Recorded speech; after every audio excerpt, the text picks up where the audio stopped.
Salut à tous, bienvenue dans ce nouveau podcast. Voilà, ça fait déjà 3 fois que j'essaye de filmer avec mon téléphone qui n'a pas beaucoup de mémoire, donc il a fallu que je vide pour pouvoir filmer. J'espère que vous allez bien, que vous avez pu trouver des solutions là contre cette chaleur infernale. Ici, voilà, on a pu se baigner dans les rivières et dans des piscines, donc c'était, voilà, ça a permis de se rafraîchir un peu. Voilà, donc je, je vais essayer de pas trop blablater comme le précédent épisode. Je crois que l'introduction avait duré 3 minutes. Je m'appelle Fatima et ici je viens vous raconter mes histoires je dis couture et tricot, mais c'est quand même plutôt du tricot de manière très aléatoire avec des épisodes voilà, tous les semestres, tous les trimestres. Là, je dérange un petit peu à la règle parce que je crois que ça fait 15 jours que le précédent épisode est sorti. Et voilà, donc ça va être un épisode tricot. J'ai 3 ouvrages terminés à vous présenter. Je zozote un peu, je ne sais pas si ça s'entend à la caméra, enfin si vous l'entendez. J'ai des appareils, on m'a posé des bagues. Ça se voit pas parce que c'est à l'intérieur et c'est un petit peu l'élocution. L'élocution est un petit peu compliquée. Voilà, c'est parti. Donc sur le précédent épisode, je vais vous parler du No Frills, de ma découverte enthousiasmée de Petite Knit et du No Frills cardigan qui était en train de sécher. Donc il va sécher et donc le voici. C'est un pull vraiment très basique, à manches longues raglan. Donc c'est ce que je voulais parce que j'ai pas mal tricoté de pulls en dentelle et voilà, je voulais avoir des pulls plutôt plain, unis, enfin voilà, en jersey quoi. Pour euh, voilà, pour avoir des looks un peu plus passe-partout, un peu plus classiques. Alors, je sais pas, je voulais le faire en blanc. J'ai une envie de pull crème, blanc, et arrivé sur le site de Sandnesgarn, je sais pas ce qui m'a pris, j'ai pris ce coloris qui est une sorte de vert sauge. Voilà, il est un peu moins clair que ce que vous voyez, je pense, à la caméra. Donc je l'ai tricoté en 4, oui, comme sur le patron, donc c'est en 4, mais j'avais pas le même échantillon, donc j'ai fait la taille 3 pour avoir l'équivalent du S. J'ai tricoté et en 3,5 pour le col et les borcottes. J'ai dit borcotte, mais comment vous appelez ça? Les poignets. Donc en 3,5. Donc j'ai utilisé, il me reste ça de mes pelotes. Alors j'ai pris la quantité recommandée pour la taille S par Petite Knit, mais je me souviens plus combien j'avais commandé de pelotes que j'ai acheté chez Laine et Tricot. Et donc il me reste ça. Donc ça c'est la Sunday et la Teen Silk Mohair. Voilà, en fait il reste 2 parce que pour les manches j'ai commencé une pelote, enfin ça c'était une pelote en cours, j'ai commencé une autre pelote pour pas me retrouver à faire des jonctions de fil au milieu des manches. Donc c'est pour ça que j'ai 2 pelotes séparées. Donc c'est une laine qui est hyper agréable à tricoter, mais d'une douceur. La mohair et soie de Sandnesgarn, elle est hyper douce. Voilà, c'est 2 fils donc tricotés ensemble. Et en fait, je vous disais la dernière fois pour le slip-over que c'était de la double Sunday, je crois, avec de la mohair et soie, et que les deux diamètres de fil étaient vraiment différents. Et quand on tricotait sans regarder, j'avais tendance à louper le brin de mohair. Et là, ça va, les deux fils se fondent assez bien. Et du coup, j'ai pas eu de brin de mohair qui était perdu derrière. Donc voilà. Voilà pour la laine qui est, bon, c'est voilà, hyper agréable à tricoter, très très doux. Elle se lisse, c'est impressionnant comme ça se lisse après au blocage. Euh, tout s'unifie, les mailles se mettent vraiment de manière parfaite et ça fait un rendu qui est absolument génial, vraiment je trouve. C'est hyper régulier. Euh, donc voilà. Ensuite pour le tricot, donc ça se tricote en rond avec des rangs raccourcis là, pour creuser l'encolure. En même temps vous faites les raglans. Et ensuite les manches en attente, vous tricotez hop, que du jersey jusqu'ici. Et ensuite vous relevez les mailles des manches et il y a des diminutions tous les X rangs. Voilà, donc ça fait joli. Et puis après ça garde le pli. Donc je trouve ça assez joli. Et voilà. Ensuite là pour les côtes, que ce soit là au niveau du col, c'est un col simple. Où on relève les mailles. Attendez, je sais plus, parce que j'ai pas de mailles. Non, on ne doit pas relever les mailles. Je pense qu'on commence de là et on fait des côtes. Je me souviens plus, j'ai commencé en décembre et j'ai fini la manche là au mois de mai, donc je me souviens plus du tout. Mais je vois pas de traces de relevé de mailles, donc il n'y a pas d'équivalent de couture, donc probablement qu'on fait les côtes et ensuite on enchaîne avec le raglan. Je pense que c'est ça. Je regarde.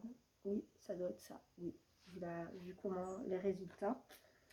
Et oui, donc je vous disais j'ai fait le combinating knitting que j'essaie de vous expliquer la dernière fois. Donc il faut que j'arrête d'essayer de vous expliquer. Il faut aller sur YouTube, c'est tellement plus clair que ce que je peux vous expliquer oralement. Et donc ça permet d'avoir des cotes 1-1 qui sont super régulière et la maille là qui n'est pas distendue. Et ensuite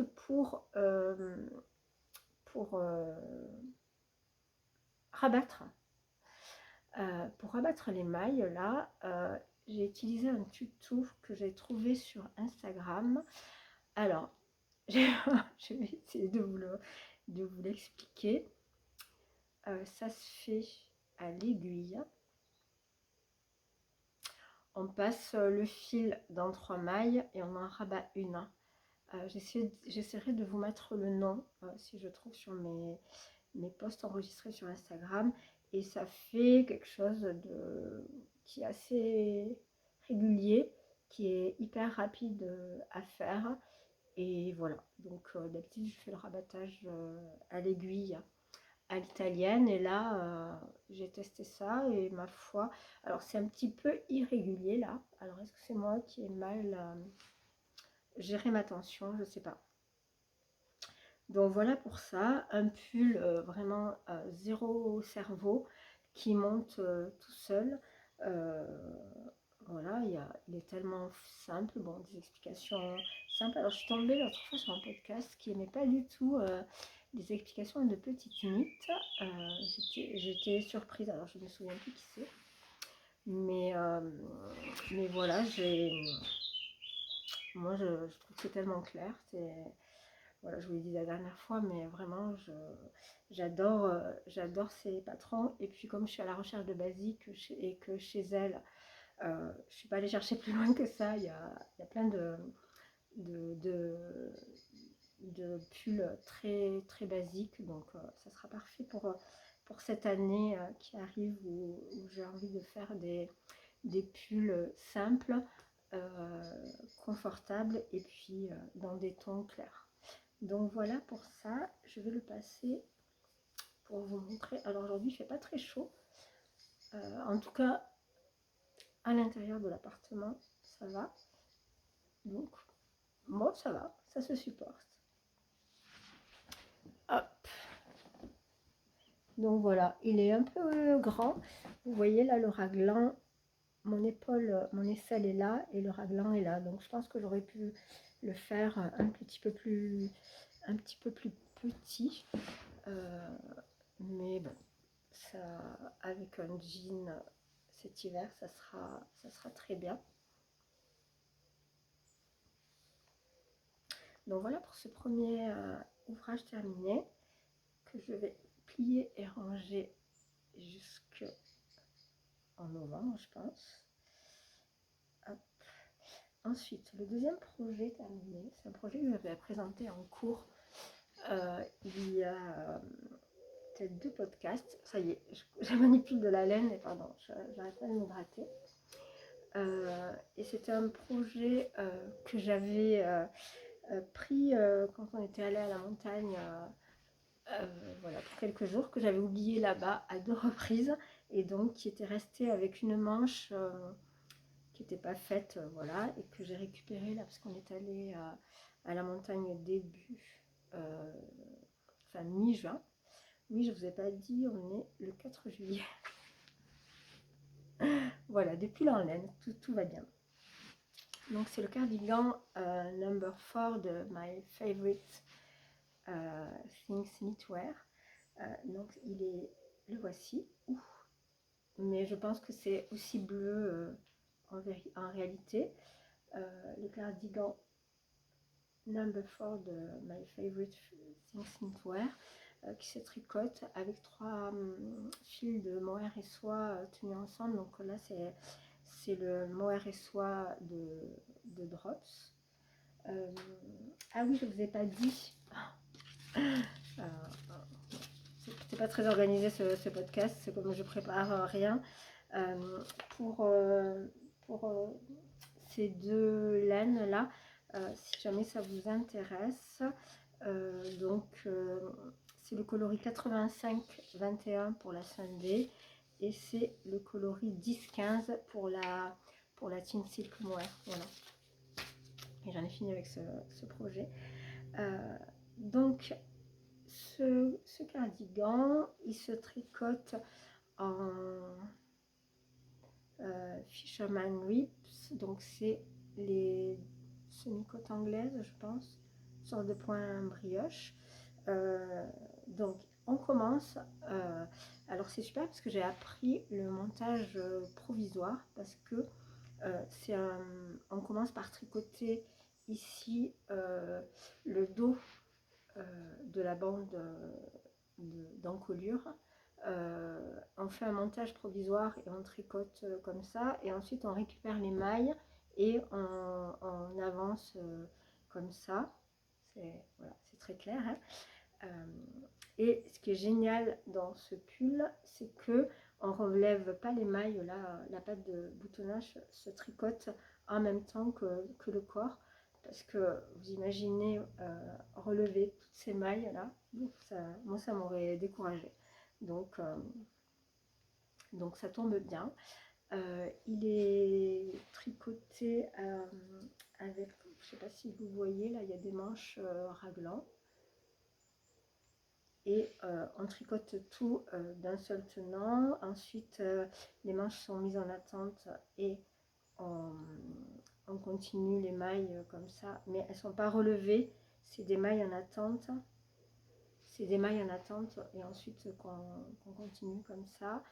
Et une diminution drastique et rapide des mailles là pour avoir une manche ballon avec un tout petit poignet par contraste. Voilà, en côte 1-1. Et là j'avais fait un rabattage à l'aiguille. Voilà. Et pareil en bas, j'avais fait un rabattage à l'aiguille à l'italienne. Et pour les boutons, ah oui, les boutonnières, elles sont brodées après coup. Et je préfère parce que là, les gilets où j'ai tricoté les boutonnières en même temps, en fait, ça s'élargit beaucoup. Et il va falloir sur un de mes gilets que je raccourcisse, que je rétrécisse la pâte de boutonnage parce que les boutons n'arrêtent pas de lâcher. Bon, que vous dire, c'est en aiguille 6, donc ça monte très très vite. Et alors les demi-cotes anglaises, on tricote, attention, encore une tentative d'explication, on tricote, alors c'est pas maillon droit, maillon vert, il y a un côté on fait maillon droit et je crois qu'on récupère la maille d'en dessous, enfin du rang en dessous et qu'on la tricote avec la maille du dessus. Et en l'envers c'est un rang droit, un rang vert, donc c'est pas comme le jersey, c'est un peu moins pénible. Et voilà. Alors le mohair et soie de Drops que j'ai acheté chez Calidou, il est vraiment super doux. Alors si on compare à l'autre, alors il pique un peu. Des tests en direct, mesdames, messieurs. Si on compare à celui-là, il gratte un petit peu plus celui-ci, mais au porté, vraiment je le sens pas. Et j'ai constaté que quand ça grattait au début, je sais pas, ma peau s'habitue et, ça finit par ne plus gratter. Donc voilà pour ce cardigan. Alors il est très dramatique, hein, donc pour le porter avec cette robe là, ça va pas trop aller.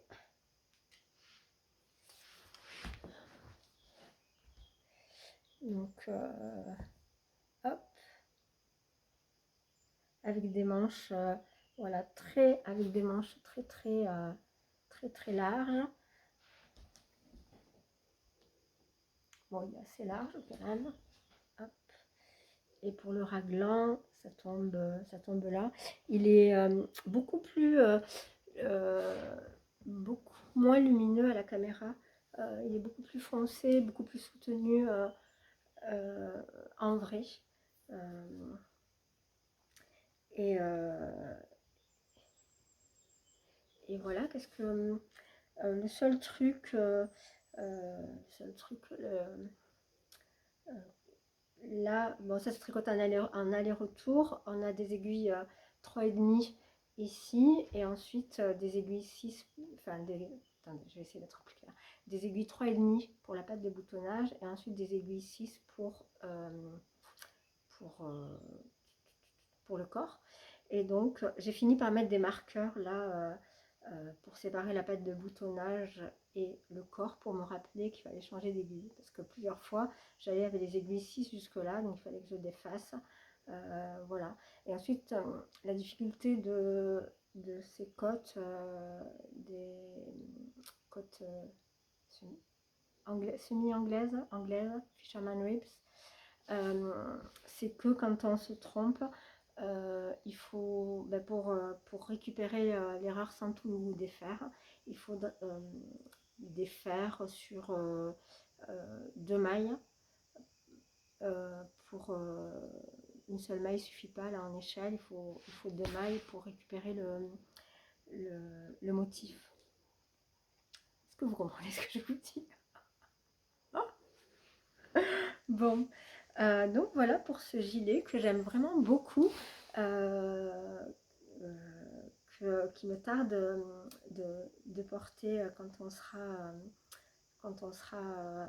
voilà, quand il fera un petit peu plus frais. Je pense avec un t-shirt blanc et un jean, ça sera vraiment très très joli. Donc voilà pour celui-là. J'espère que je vous ai tout dit, j'ai l'impression, combien ça fait 20 minutes, 19 minutes, que ça va hyper vite. Bon, si jamais vous avez des questions ou vous avez besoin de précision, voilà, vous pouvez me les poser en commentaire et je vous répondrai. Ensuite, il n'y a pas d'épisode ici sans paire de chaussettes, donc j'ai refait, en fait, je vous en avais parlé dans l'avant-dernier podcast, mais je pense que je ne les avais pas encore commencé.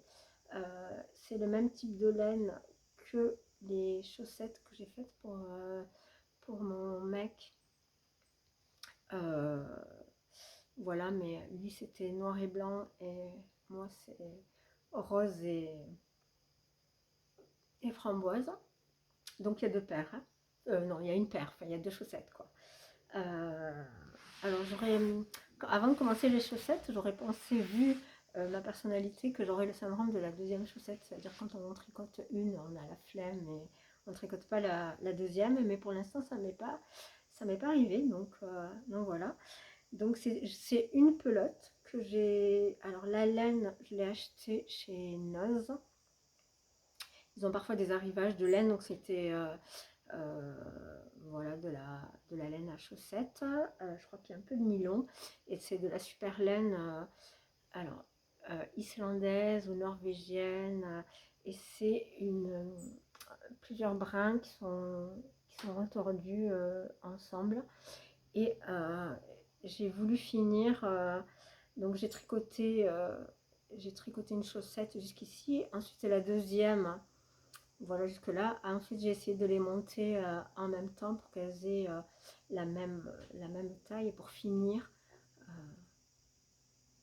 pour finir ici, les bords-côtes, euh, voilà, qui me reste. Donc, il me reste ça de laine. J'ai pas encore rentré les fils, elles sont pas bloquées. Et alors, le problème, c'est que c'est vraiment. Il faut que je les passe vraiment au forceps, quoi. Parce que alors, je pense pas que le blocage résout la problématique. Et en plus, je suis en train de les passer. Et en plus, hop, elles montent pas plus haut que là. Donc, je pense que ça va être des chaussettes à mettre comme ça pour à la maison. Parce que là, hop, ça a du mal à monter, quoi. Donc, ouf, et à descendre. Je vais les enlever, on va voir. En fait, je crois que j'ai fait un rabattage. Alors, c'était sur Clos Tricot. C'est un rabattage où, avant de prendre la maille, on tourne l'aiguille dans un sens ou dans l'autre en fonction de la maille qu'on va tricoter, si c'est une maille en brun ou une maille en vert. Et du coup, malgré ça, c'est pas trop élastique. Donc, je verrai si je défais avant de rentrer les fils pour refaire le rabattage un peu plus élastique. Donc voilà, bon, c'est des chaussettes vraiment à la vanille avec l'éternel talon à rang raccourci.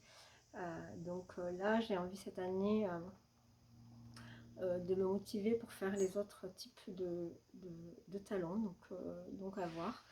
Et voilà, c'est très satisfaisant de tricoter les chaussettes, je trouve. Et là, j'ai envie d'essayer le jacquard. Alors, le jacquard sur les pulls, je trouve ça hyper joli. J'aime vraiment beaucoup euh, comment dire, ça m'intéresse beaucoup le travail du jacquard à tester, mais je me vois pas avec des pulls en jacquard, je sais pas. Ça correspond pas trop à mon style, pourtant j'ai pas mal de motifs souvent et tout, mais je sais pas. Il faudrait que je teste, je me vois pas porter ça, alors que je trouve ça très très joli. Mais pour des chaussettes, pourquoi pas essayer le jacquard. Donc je vais peut-être acheter le livre à chaussettes de Lysandre. Bon, je suis sûre que vous la connaissez. Ourdin, Lysandre Ourdin, pour, euh, pour faire des chaussettes. Donc voilà pour ça. Donc des projets que j'aime beaucoup. J'aime beaucoup le no frills. À tricoter, c'était pas extraordinaire, mais comme pull zéro cerveau, ça va très bien. Celui-ci, là, le cardigan numéro 4 en 6, bon, j'avoue que arrivé ici à la fin du corps, j'en avais un petit peu marre. Mais je suis très très contente du projet terminé. Je le trouve vraiment très très beau, très lumineux et je pense que ça me va bien au teint. Voilà. Donc voilà, dans les projets à venir, j'ai commandé depuis le dernier podcast, j'ai commandé de la laine. Ouf, je suis en train de m'affaisser là sur ce fauteuil. J'ai commandé de la laine chez Laine et Tricot, donc parce que j'ai le projet dans ce que j'ai envie de tricoter là prochainement, que j'ai pas encore monté. Donc c'est un peu, je sais pas trop où donner la tête parce que j'ai acheté de la laine pour 3 projets. Et moi, je suis mono en cours, je déteste avoir plusieurs projets à la fois, ça m'encombre le cerveau et à décider qu'est-ce que je vais tricoter. En fait, je tricote rien. Et d'ailleurs, je le constate là parce que je sais pas par quoi commencer, mais probablement par le pull de saison. Donc, j'ai acheté chez Knitting for Olive, pardon, pour de la pure silk. Voilà, c'est un pull qui va se tricoter en 3,25. Donc c'est un pull d'été. C'est un pull d'Ozetta que j'ai découvert sur le podcast de Yarnflex. Donc c'est un pull à manches courtes avec un col V que j'ai beaucoup aimé. Donc voilà, c'est assez onéreux la silk, mais comme c'est un projet où il y a que 4 pelotes, donc il y en a eu pour une quarantaine d'euros à peu près pour un projet en soi. Et donc voilà, c'est super. Et en plus, ils expliquent sur le site que les vers à soie, ils attendent l'éclosion en papillon, donc ça casse le cocon et donc les fibres de la soie. J'espère que j'ai dit pas n'importe quoi. Et du coup, parce que sinon, dans certains élevages de vers à soie, ils les ébouillantent une fois que le cocon est fait pour récupérer les fibres complètes. Donc ça, c'est pas le cas pour cette laine, donc ça c'est cool. Voilà, donc je vais faire l'échantillon en 3,25. J'avais pas d'aiguille 3,25, donc je suis allée l'acheter chez les tissus d'Ursule. Alors je voulais les acheter juste donc des Knit Pro, mais juste les aiguilles parce que j'ai des câbles interchangeables. Mais dans le magasin, elle m'a dit que je ne pourrais pas revenir si ça ne marchait pas parce que si le paquet était ouvert. Donc j'ai pris des aiguilles avec un câble fixe. Donc voilà, je vais faire l'échantillon ce week-end, je pense. Ensuite, j'ai commandé chez la Tricot de la Sunday et de la Team Silk Mohair. Donc j'ai mon crème pour faire le slip-over.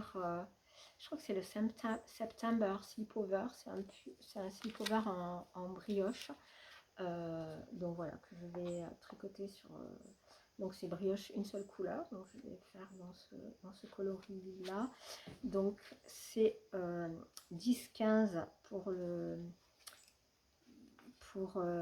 la Sunday et c'est aussi 10-15 pour la mohair et soie. Donc voilà. Oups. Et j'ai fait l'échantillon, pardon, j'ai fait l'échantillon que j'ai bloqué. Donc ça donne ça en 3,5. Et j'ai pas tout à fait le même échantillon, donc il faut que je fasse des calculs pour savoir dans quelle taille je vais tricoter.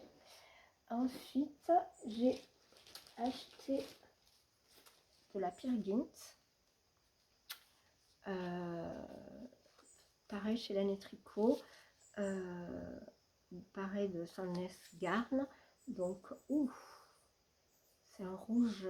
Il n'est pas aussi rouge. Il est beaucoup plus sombre.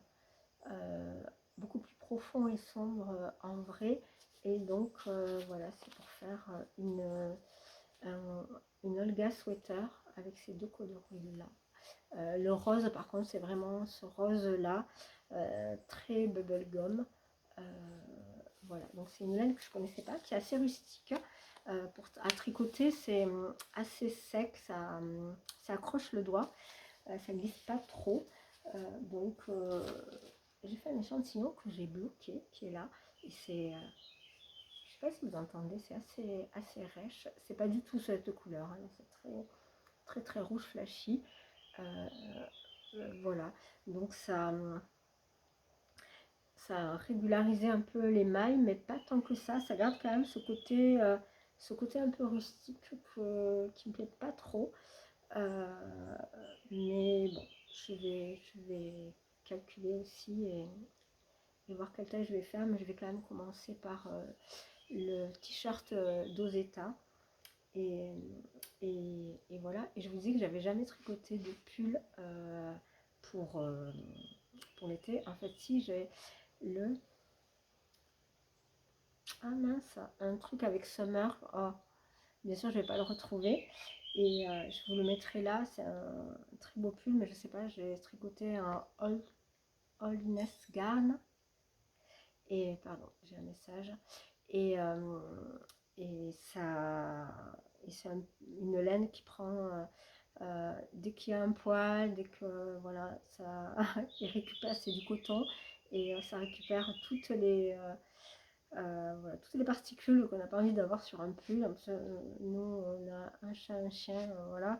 Et ça n'a pas tenu, il est tout mou.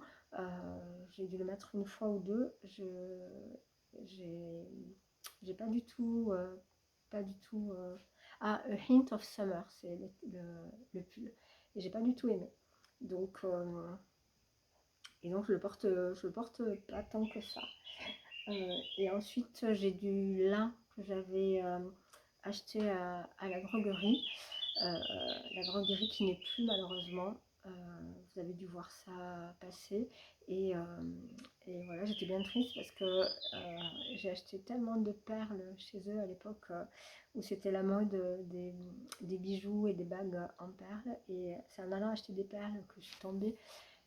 Ils avaient des très beaux magasins et ils avaient en exposition des pulls, soit des pulls qu'ils avaient créés, soit d'autres pulls. Et donc une fois j'étais rentrée pour acheter des perles et il y avait suspendu le gilet à rang raccourci. Ça c'est... Bon, les moins de 20 ans s'en souviennent pas. Mais est-ce que ça... C'était 2010 ouais. Euh,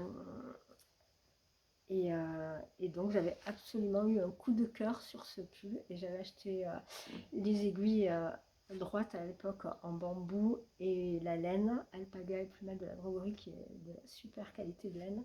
Et voilà, je m'étais lancée comme ça dans le tricot sans avoir jamais fait de rang raccourci, sans avoir jamais tricoté de pull. Voilà, et c'est comme ça que j'ai commencé. Donc j'étais bien triste que la droguerie ferme. Et puis j'y allais plus parce qu'à l'époque j'habitais Toulouse, donc c'est en plein centre-ville, donc j'y allais vraiment très souvent. Et depuis que j'ai quitté Toulouse, bon, j'y allais pas plus du tout. Et donc pour ça, vous dire que j'ai des pelotes de lin rose de la droguerie. J'avais essayé un de leurs modèles et c'était tellement pénible au niveau des mains à coudre.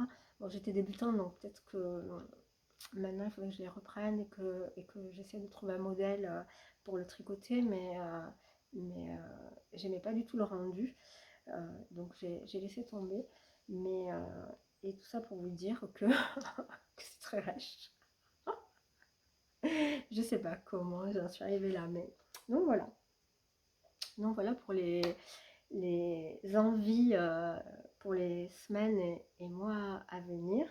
Je crois que je vous ai tout dit. Ah oui, et j'ai acheté ça. On était allé chez Action pour trouver une pompe solaire parce qu'on a fait un petit bassin. Là, je vous mettrai peut-être une photo pour les petits animaux. Je sais qu'on a des hérissons dans une des haies, donc quand il a fait vraiment très chaud. Et il y avait ces dalles, en fait, je pense que c'est dans ce sens-là, pour les contours de piscine. Donc j'en ai acheté et j'utilise ce côté-là pour bloquer. Et moi qui bloquais sur des serviettes, et voilà, j'ai bloqué cet échantillon dessus. Et franchement, c'est nickel, j'adore. C'est ben voilà, l'échantillon parle de lui-même, il est hyper rectangle, voilà, il est super. Bon, voilà pour cet épisode. J'espère que ça vous a intéressé. Merci de l'avoir regardé, si vous êtes resté jusqu'au bout. Et peut-être que cet été, je ferai un épisode de couture, who knows. En attendant, je vous souhaite un bel été, de prendre soin de vous. Et puis à la prochaine. Salut!